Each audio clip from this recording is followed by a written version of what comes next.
Hi everyone, Dr. Cindy here. As you may know, this month's Body Signals workshop is on boosting your energy. So today, I wanted to share some facts with you on energy and exercise.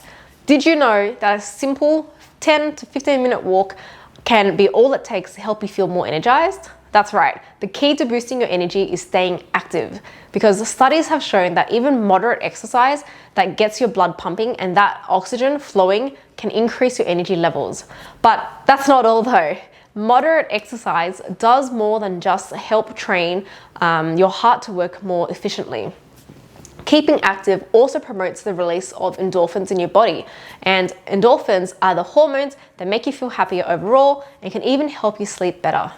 What's more important is your immune system can also function better with consistent exercise, which reduces your likelihood of getting sick.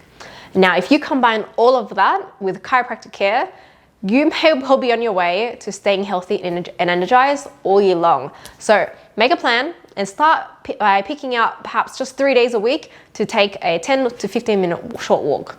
Be sure to add it to your schedule or set recurring reminders on your phone to help you to stick with it. If you need any support, we are here for you.